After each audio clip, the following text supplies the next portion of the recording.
The world was in crisis. Scientists raced to create vaccines, but getting them to everyone, everywhere, was a whole different battle. But behind the headlines, a global fight for fairness played out, shaping who got protected and who was left waiting. At the center of it all, a medical doctor, infectious disease epidemiologist, and former CEO of Gavi, the Vaccine Alliance.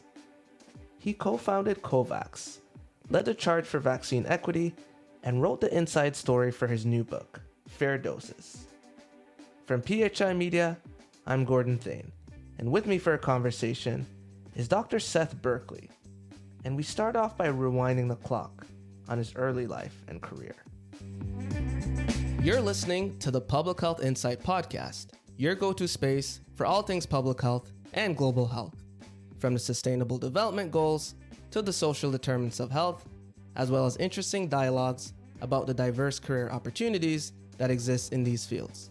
Remember to subscribe to the podcast and leave us a rating on Apple Podcasts and Spotify so other people like you can benefit from our content. Dr. Berkley, welcome to the Public Health Insight Podcast. Thank you. Delighted to be here. For us, there's no better place to start than your earlier days in your childhood. And in your book called Fair Doses, you speak about growing up in New York during the 1960s, having some kind of fascination with the space race and the breakthroughs in molecular biology. Those were some of the hip things in science at the time. Now, take me back to those days and talk us through how that sort of environment shaped your sense of possibility, curiosity, and interest, because I suspect that had something to do with the career path you ultimately chose. Thanks. And it's interesting to go back and try to think about one's childhood and the influence it has. I was quite interested in science because my father was interested in chemistry. He's not a chemist. He worked in publishing books, but he had some textbooks. And I actually began to read those textbooks and was fascinated. And I actually went to a chemical company that was when I was a youngster. And at the chemical company, I just thought, wow, look at all this amazing stuff. And the guy who was the owner of it kind of saw this kid and he was so nice. He kind of talked to me and I told him how fascinated I was. And he offered me a job. Now, of course, he couldn't pay me because I was a kid, but Right. The deal was I could come and help. And then I could take home things for free. So I ended up having the most amazing laboratory in a closet in Manhattan. And that's really what began to drive my own curiosity and the ability to learn as, self-learning to be able to do these things. That really drove me forward. And then I had an amazing time because I began to work at the YMCA and I had a very unique experience there. I taught ghetto children how to play chess. And their parents had enrolled them. And the first day of every session, the kids would come, I'm not going to do this. My parents, made me take this. This is stupid. I'm not interested. And by the end of the session, you'd have all the kids sitting quietly, watching a game, looking at the strategy. And it just showed me, because I had learned chess as a kid, but these kids hadn't been exposed. And it really began to, for me, teach me the importance of engagement and education and inclusion, which is something that went on in my career later on. That's fascinating. So there's this community that you're cultivating, teaching about chess and garnering interest in chess. Was that more than, because I imagine there's a preconceived notion about what chess is going into the camps. And so What do you think that was really about, that transformation and appreciation of chess? Is it more than chess, of just appreciation of strategy, strategic thinking, different possibilities? Well, that's kind of the point, because it's a complicated game. And if you're not exposed to it, given all the pieces have different moves and you have to know how to do that, kids, the patience wouldn't be there. It's not like playing bingo or something. But it doesn't take a lot of time. And what was amazing was I thought, oh boy, the first time I did it, I was like, these kids, I'm never going to get anywhere. They're going to be throwing spitballs at me and cursing and walking around. Sure, at the beginning, a little of that, but when you began to engage and bring them in and they see the fascination of, the battles that go on a chessboard and the thinking about it and the camaraderie of people sitting there and later on talking about it, it was just fabulous. It taught me about don't start off with an assumption, this kid who says, I'm not interested in any of this and doesn't have any background isn't going to be able to do it. And in fact, we ended up with lots of good players and, it was really fun. And so, that began to drive me towards this later on obsession I ended up having with equity. And through my career, I actually have a short chapter in the book because many people have asked me, how do you get to where you got to and what influenced you? And so I actually have a chapter on my career and what it took to get to be a leader in global health. So that commitment to equity, interest in science, love of chemistry, you're teaching chess. There's many different possibilities in terms of a world of science and careers. You went into medicine. What's the thinking behind that at the time? Yeah, I mean, so what happened was I, decided I wanted to go and do some type of science. And when I applied to college, one of the universities I applied to had a program that asked, are you interested in going into medicine? And I thought this is one way I can be helpful. And it turned out it was an 8-year, in those days, 7-year, combined undergraduate and medical. So I got admission to medical school directly out of high school. And that really opened up a world for me. But what it also meant was that in college, I was able to also take advantage of knowing I was going into medical school. So I ended up having an amazing experience of working with one of Martin Luther King's personal physicians. But the dean of the medical school thought I had all this energy and I needed to get it out and do something. And he arranged for me to go down to Jackson, Mississippi and work with this amazing civil rights icon and learn, what the challenges were in that community and particularly the issues on race and the issues of inequity and not having resources and how that plays out. And that was very influential for me. Later on, I actually went and studied tropical medicine in Brazil and again had the first exposure to developing countries, later on to go to Africa for the first time. So it was really a stepwise process that over time changed this into my passion. You were building up to it there, the Uganda Ministry of Health. Tell me about that experience, how it came about, what you did in that role. So after I finished my medical school, I went to Harvard for a internal medicine residency, and it was a very academic residency, and I was able to kind of negotiate my way into also going to Sri Lanka in Asia. So at that point, I had kind of worked in Asia, Africa, and Latin America. And when I finished my residency, the kind of head of it said, you should do academic medicine. And I looked at it. I was tempted, but there was the Centers for Disease Control had an epidemic intelligence service, which was the training to be a disease detective. And so that's what I did. I went down to Atlanta, became a disease detective, worked on lots of fascinating outbreaks around the world. They then later on went back to Massachusetts and worked in the state health department. And I was going to teach at the Harvard School of Public Health and do some of that work when the Carter Center called me up and said the leader of Uganda had just changed. Could I go to Uganda, which was very hot in those days? There were constant shootings and challenges. Could I go there and help them rebuild the childhood immunization system? So I went there as the Ministry of Health epidemiologist, and I was there actually at an extraordinary time. I was there when people were asking the question, could HIV be transmitted heterosexually, and began to do those first studies looking at that, did the first national serosurvey, found out how unbelievably prevalent it was, and that really ended up having Uganda be the first country to really get a very, very strong program in place. And so it was a real lesson for me what you could do with not a lot of resources, but working with the staff in Uganda, and it really was an extraordinary experience. Was that your first foray into the world of vaccinations, immunization programs?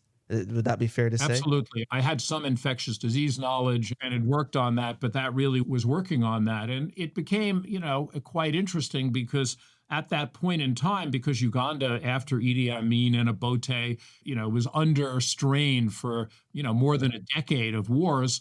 And so the coverage rate was absolutely terrible. And so the challenge was trying to lift it up. And one of the things I talk about in the book is, in the epilogue, is coming back to Uganda after I had, gone through my entire career and seeing it have it gone from very low coverage rates with a very low population against a few diseases to now very high coverage rates, all done by Ugandans that were trained during this period, some of which, through programs that I had worked on, and coverage against many diseases and a much more sophisticated public health system. And that was, for me, a real validation of the process of development. Along those lines, then, now is probably a good time to bring up your experience as president and CEO of the International AIDS Vaccine Initiative. Tell us about that, because there's something special with that one, in that prior to that time, there wasn't much talk about developing vaccines for HIV/AIDS. Well, that's not quite right. So what happened was, when people discovered the virus, Margaret Heckler, who was the Secretary of Health and Human Services, famously went on the stage and said, we'll have a vaccine in 2 years, which, of course, that did not happen. But there was an effort on vaccines, but the effort was solely limited to high-income countries. And frankly, it wasn't very big. And the challenge was, most of the disease at this point already we knew was in the developing world. And the strains in the developing world were very diverse, and the populations were diverse. So our hypothesis was, first of all, we did need a vaccine and we needed to put more effort into it. But second, we needed to involve developing countries in the search for a vaccine and the clinical research for a vaccine. And so that's really what IAVI was. We spun it off from the Rockefeller Foundation, where I was at the beginning, raised ultimately about $1 billion with a program that was about $100 million a year, and ended up testing a whole range of vaccines all around the world and building laboratories and building capacity and moving the knowledge base forward. Of course, in a sense, you can say we were a failure because there still is no AIDS vaccine. But that being said, the science has progressed enormously, and I suspect eventually the world will get there. And it also opened up a new way of thinking about this, so-called product development, public-private partnerships against a range of diseases, because most of the research in the world goes to high-income country diseases. Less than 5 or 6% goes to that of the developing world, where the vast majority of the population is. And again, this is about equity. And so this was really a very obvious attempt to try to not necessarily flip that, but to make sure that those who were at most risk of disease had the research, had the studies, and ultimately would have access and availability to any products that were developed. I'm curious. So you did your medical training, like your formal medical training. You're now involved in this world of vaccine distribution, vaccine equity. And then you're learning about this complex global health web where financing incentives for manufacturers is a big piece. Where did you sort of learn those skills for, you mentioned public-private partnerships, product development. How did you develop the know-how and skills to be able to play leadership roles in those types of spaces? Yeah, I mean, it's self-learning again, but it's also, the dirty secret is, surround yourself by people that are smarter than you are. And so I was able to, because of the importance of the particular area, there were a lot of people who wanted to work on AIDS vaccines. It was exciting. It was important. It was, leading edge science. And so we were able to attract the best of the best. And that included economists, it included political scientists, it included, for example, at the time, one of the best intellectual property lawyers in the world was the MIT head of intellectual property. And I was like, well, why not? Let's call her up and see. And sure enough, she was like, oh, I'd love to do this with you. So we were able to bring all of these types of people in, and therefore we were able to drive the whole field. And I got, during that period, to bring Nelson Mandela on board as a as a political leader. I was able to get Bill Clinton to, along with others, to declare a vaccine a national goal. I was able to get many countries to finance it. And so, in a sense, it's about building a movement, which obviously becomes important for later in my career. Absolutely. All right. Can we take a bit of a detour? Absolutely. So I didn't tell you about this because I wanted to surprise you. We have an Insight Blitz segment, which is a rapid fire segment where I'll ask you some brief questions or read some statements to get your instantaneous reactions. Okay. Let me know if you're ready. I'm ready. If you were choosing a career in an alternative universe, would it be in the skies, on the ocean, or beneath it? Wow, that's a tough question because I'm a pilot, I'm a diving instructor, and I love the ocean. So I would be torn to make that decision. If I didn't go into medicine, I might have gone into some type of oceanography science in the oceans because I do think the science is incredible. I'm also a licensed scuba diver too. When's the last time you dove? It's been a while. It's been a few years, same. But I started when I was 13 years old, and I actually also taught in medical school. I was the TA for a course in underwater physiology and medicine, and did cave diving and ice diving and lots of stuff all over the world. Wow. Your favorite meal to cook and your favorite one to eat? So I am a great fan of many cuisines, and I love to cook. Mm-hmm. So I would say probably my favorite is between Chinese and Italian. And so I love, making big meals like that. For the former Director General of WHO, Margaret Chen, she would come for dinner and I would make her like a 5 or 6 course Chinese banquet. Wow. So I've had that experience. But I would say probably my favorites would be maybe something like spaghetti con vongole, spaghetti with white clam sauce, which is my wife's favorite, and I love to make it for her. All right. The top 3 favorite places you've ever traveled to? Well, I'm a great fan of Africa, and because I live there and I was there decades ago, I was able to do things like go find the gorillas and see them myself, which was crazy kind of experience in DRC, or in those days it was called Zaire. And I'm not a morning person, but I love waking up in the morning doing a safari. So, on the Serengeti and the Masai Mara, those are really special for me.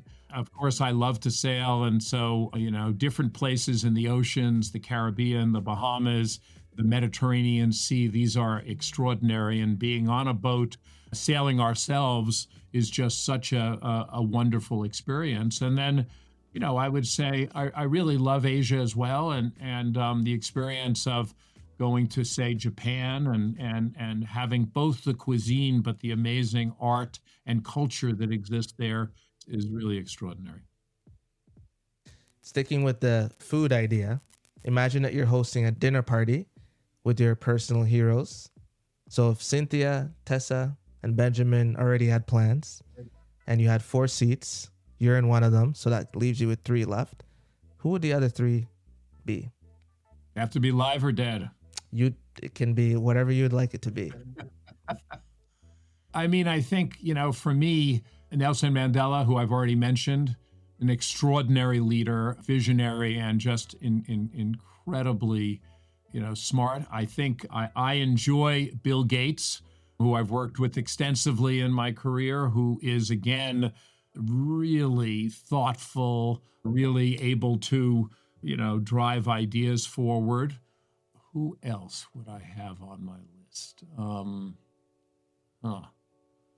The person who runs DeepMind, who is really an amazing thinker, also, by the way, a child chess prodigy, and created AlphaGo and won the Nobel Prize recently for folding proteins.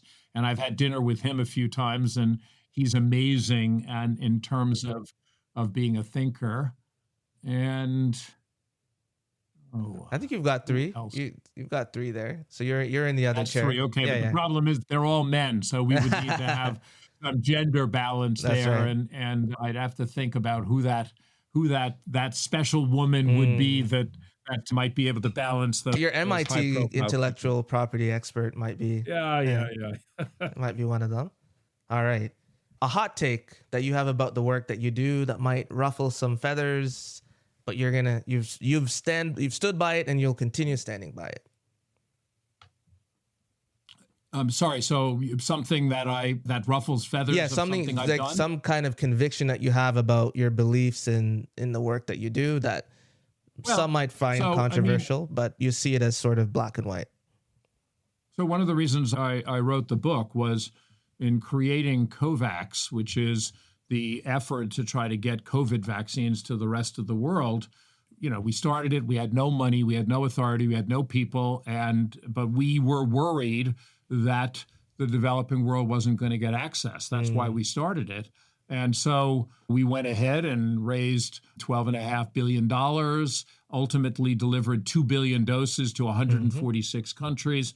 And at the end, 57% of people in the 92 poorest countries had access to primary vaccine, as opposed to 67% globally. So not quite equitably, but pretty close. Now, a lot of people who felt left out and left behind and that equity didn't exist were really angry. They were angry at COVAX. They were angry that we weren't able to solve the problem, but we did better than had ever been done before in history. And so I'm proud of what we did. I would do it again. Of course, I would, with some lessons learned, I would do it, probably differently, but I think there's an example of something that I stand behind, and it's actually why I wrote the book. Finishing off with, what's the worst piece of advice you've ever gotten in your illustrious career? You don't have to say who. Worst piece of advice.